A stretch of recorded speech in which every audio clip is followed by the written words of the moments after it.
I'm Sammy. We're here with Puppers Corner. You can find us at pupperscornerpodcast.com and then all the Apple, Google Play, all those places. Just search Puppers Corner. You'll see a beagle picture. That's us. Subscribe to us, and then you'll get notified when there's a new episode. Awesome. Okay, today we're talking about like compatibility issues with like if one person's a dog person and the other person isn't. Like, should you be dating? Should you not be dating? Should you get married? Should you not get married? So what's your initial thoughts about that before I share a story of a friend of mine?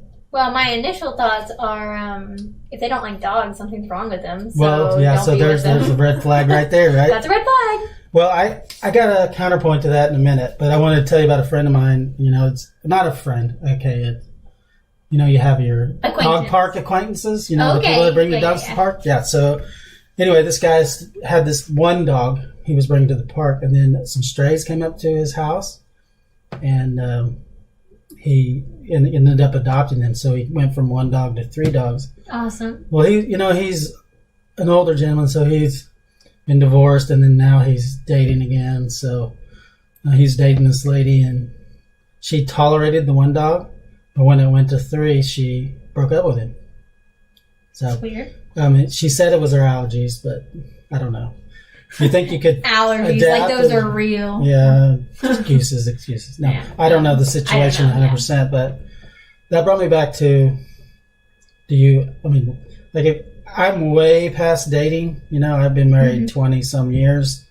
So if you are dating, that's a big deal to you. Is that a deal breaker? I mean, I feel like you realize that early on. You know if they're just tolerating your dog or if they genuinely like them. Sure, I feel like that is a deal breaker. So it's not like initially, like some people may be able to grow into that. Like my wife, for example, they had dogs, but they were never allowed in the house. Yeah. They were just most of them were strays that kind of came along and they just started feeding and they just hung out. Yeah. And so they didn't get super attached to any of them. And they were just there. And no way, no how were they allowed inside. And I grew up with dogs who were just inside all the time. Yeah. So I'm a huge dog person, and we started dating. Never brought up dogs. You know, maybe in conversation how much I like dogs, and always had a dog. And even when I went to college, you know, it's very difficult to have a dog while you're at college. But I made it work. So the first semester you have to stay on campus, so I didn't have one then, but I stayed at the farm, and then as soon as I was able to, I got off campus and got a place where dogs were allowed, and so you can always had my dogs. So always, since little kid, I've had a dog. So I got to talking with her, and I'm a dog person. So we got married. Mm-hmm. We dated 3 months and got married. Yeah. So that was super fast. And then, so for my first birthday, she expressed her disdain for dogs inside.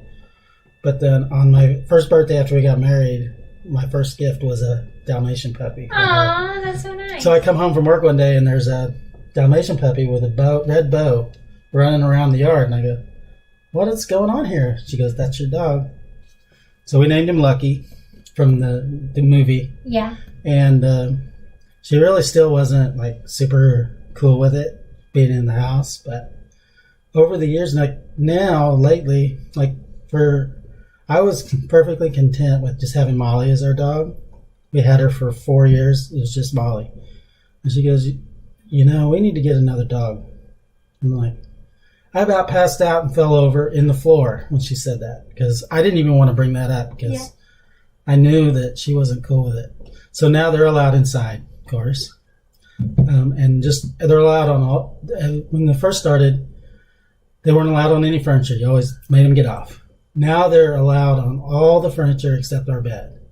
And then that rule was broken with Scout. Scout jumped up there and she let him stay. Let her stay up there. Oh my goodness! So she's become full circle. So she grew into that position. Yes. So it didn't start out that way. But it wasn't like when we first, it was more of she respected me enough that I loved something so much that she was willing to compromise. Yeah, because she loved you. Yeah, and so we knew it would work out somehow. I would have compromised and said they stay outside if I had to. So anyway, I wouldn't be happy, but I would have compromised. You'd be happier than without a dog. Yes. It's either don't have a dog at all or they stay outside. We're going to have a dog and they stay outside. Yeah. So and you'll just be outside a lot. I think I wore her down. Yeah. I mean, you got a dog in your bed. That's pretty impressive. Yes, it is. Finally. So that I found like there's a dating app for dog-friendly people.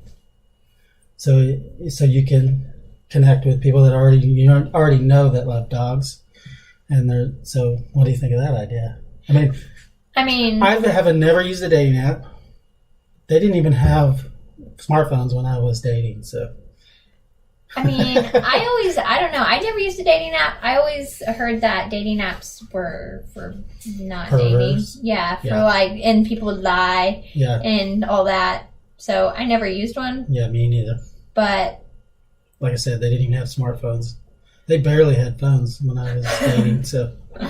Your age is showing. Yeah, you had to connect them to a wall, or we had cordless phones though, but they were landlines. So, yes, I am showing my age.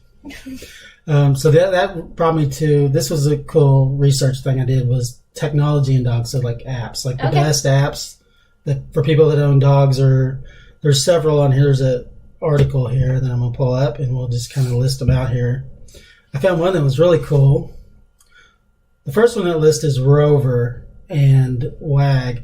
I'm not a big fan of an app where you send a complete stranger over to your house to walk your dog. Yeah, it's weird. Why would you wouldn't send a complete stranger to watch your kid? That's exactly right. So 93% of people consider them family members.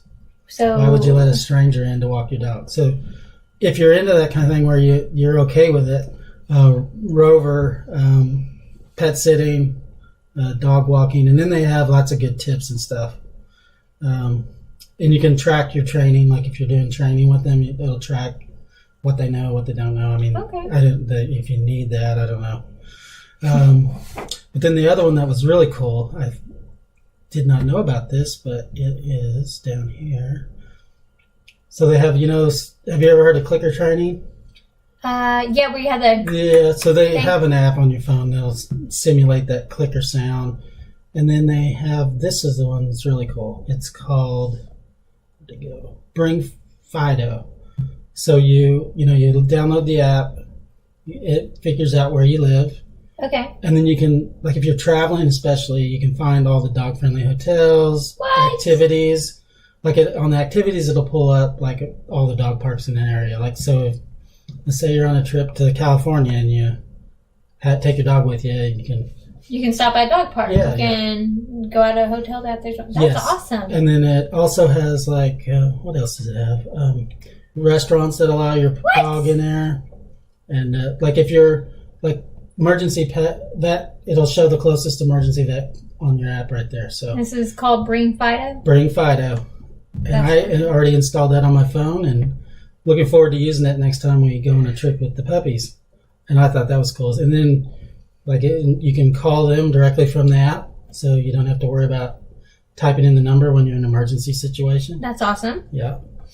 And it tells you like if you're hiking or something, it'll tell you what to do if they get a bite or something happens while you're out hiking. It'll walk you through emergency that's awesome things. So I'm sorry, I moved too fast. That is the Red Cross app for pet first aid right there. So that's probably pretty handy when you're out hiking or something. We did a podcast about hiking, and you should always have a first aid kit. This will walk you through, like if they get an allergic reaction, what the heck do I do? Bites, different things. Anything could happen. Yeah. Best be prepared. So some of these other ones are kind of stupid, like human to dog translator. You talk into it and then it starts barking. It's just for goofy. Is it? I don't know. Maybe. Is it? I don't know. You could try it and see. But your dog knows English, so. She does. She knows Spanish. No, I'm just kidding. No shit. She knows and then Spanish. If you don't have a dog and you're looking for to rescue one, adopt one instead of getting a puppy from a breeder, there's an app called We Rescue, and in your area it'll show you all the dogs that are up for adoption. It's interesting. So if you're listening to this and you're thinking about getting a dog, check that out. It's called We Rescue. All right. So we can't avoid technology. So if all right. This week they were at the border, and Trump was talking to some of the border agents about getting the drugs coming across the border, and they asked him, "What's the best equipment you have for detecting the drugs?" And they have all those sensors and stuff that $50 million or however much it's cost, and all the agents said the dogs are the best. They're better than all that equipment. So I thought that was kind of cool. And Trump, as my understanding from the article, has never had a dog. He's never had a dog? And he's thinking about getting one for the White House, yeah. That'd be awesome. Why does he not have a dog? I don't know. What's wrong with him? That's a red flag. No, just kidding. Just kidding. Okay. So there's some interesting things. I took the beagles to the dog park, and there was a guy that had a beagle there. And that was an interesting conversation because I'm thinking about figuring out if I can train them have enough time to train them to do field trials, because he said you got to do that. What are field trials? Okay, so you go wherever the organization in your area, they meet together, and then they do rabbit runs. So they chase the rabbits. They don't. If they catch them, you stop them. And they're not supposed to hurt the rabbits. They're just supposed to chase them. And so they sniff around and follow their trail, and whichever ones find the rabbit's den fastest, I guess, win the competition or whatever. So there's that, and then they do what's called shed hunting. Have you heard of this? What is that? So I'm talking to the guy, and he says, "Yeah, I'm going to train my dog to shed hunt." And I'm like, "Is this guy messing with my?" Because I didn't know what it was. I'm like, "Is this guy messing with my head, or is that a real thing?" And I kind of go, "Oh, that's cool." And you're like, "What is that?" He said you can get $5 a piece for them, and in an afternoon they can find 10, 15. What are shed hunting? Okay, what so is a shed? I Googled it afterwards. Okay. So deer, they have antlers, and they lose them rub every year, and they drop, and then they grow new ones, right? I thought it, and I don't know. So I heard it was every year, but maybe they get so big. Yeah, how's it every year? I don't know, but anyway, that antler that drops, that's a shed. So the dogs run through the woods sniffing for those and find them, and you collect them. Oh, I bet they like to chew on them. I would bet. Yeah.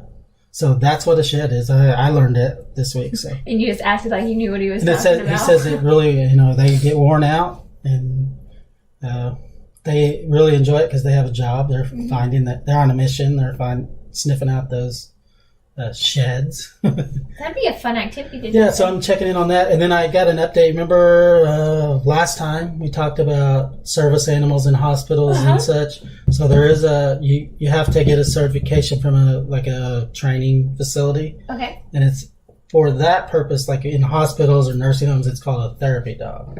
Okay. Not a service dog. Service dogs like for blind people, and if they're used for a purpose like that. Therapy dog is you just take them in to brighten someone's day. To love on people, yeah. So I'm going to, you have to take them once a week or twice a week for 8 weeks or something like that. They have to be they monitor their behavior. They have to know the basics really well and consistently. And then once you get certified, and you can say, hey, call up all the nursing homes. Hey, I have a certified therapy dog. You want me to bring him in for an hour or whatever? That'd be so much fun to do, Jackson. Oh, yeah, I know. So I'm going to get that ball rolling and see if we can fit that in the schedule to train with him. And he would love that. You would love that. And I would feel great because I'm helping some people have a happier day. So. You'd be serving. It'd be good. Yeah. So anyway. So we talked a bit about last time about Daisy with the nipping? Anything else going on? Fun with Daisy?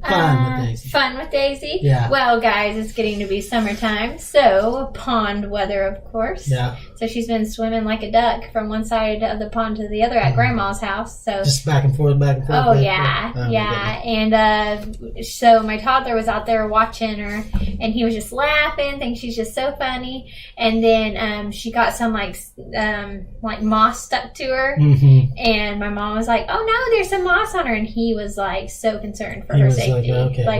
We need to watch this. But it was really cute. And right now there's a big barrel that ended up in my mom's pond. I don't know how it's there. I don't know why it's still there. But every time we go, Daisy's like, "What is that?" And she barks at it for a long time. Then eventually she'll get up to it and touch it. And then she's like, "Oh, okay. It's fine." Yeah. So question. And I get to find out if I'm a good dog owner or not. Oh, gosh. Do you, every time she goes in the pond, do you give her a bath? No, I don't. Okay, all right. Whew. No. I'm safe then. Okay. And now that my mom and dad, they got a pool that, this is their first, pool. It had a cover on it for the longest time, but if she'd go out there and lay on the cover, it was like water would pool around her. So she'd swim in the pond and then go lay on the cover, and it's kind of like a bath. Cleaned her up? But now that cover's not on there anymore. Okay. So we'll see what happens. Did she jump in? She hasn't. It's got like a weird thermal cover that looks like bubble wrap on it. Oh, yeah. So, to warm up the water, I guess. Yeah, but you can't stand on this one. Yeah, it's not as heavy duty, I guess, yeah. But the goal is to not let her swim in the pond and the pool at the same time, to be nice to my parents. Right, because then that pond water gets in the pool and they have to clean it. Yeah. It brings algae or whatever over. Yeah, but she's a swimmer, for sure, and she's having a ball with this nice weather. It's awesome. She passed out so hard on the way home yesterday. I bet. Yeah, it does wear them out. She was sitting up in the front seat and all tilted over. Yeah, our Molly loves to swim. She'll swim until she conks out. Yeah. Yeah. One time the kids don't like to spend that much time there because they're bored to death. Because I'm having a ball watching Molly swim, and I would stay there for an hour and a half if they would want to stay that long. So one time I told them, "Okay, we're staying a while," and it was probably an hour and a half. Finally, she took the ball, took it away from me, and went and laid on the rocks. Daisy does that, yeah. She's like, "Okay, I'm done." She'll that's stop happened bringing once. It back. She's 7 years old, and that's happened once. Normally, she's game to swim for forever, for a long time. So yeah, that's fun about summer. But my dogs, they will go anytime. Yeah. We've been in January before. Oh, yeah. She was swimming across the pond whenever there was ice out there. Oh, hey, ducks, what are you doing? I could care less about the cold. Yeah. When they're in the water, they're fine. And it's when they get out there. Yeah. One time I was so cold, I was like, okay, we got to go. I only let them jump in a couple times because they would hop out and the water would freeze to their outer fur. Aww. And it would look like sleet on them. And so I'm like, okay, this is ridiculous. This is too cold. You got to get out. And I'm bundled up and they're swimming in water. And I'm like, okay, guys, let's go. Yeah. All right. I don't have anything else. Do you? No, not that I can think of. Okay. All right. We'll sign off and we'll see you next time. Bye. Bye.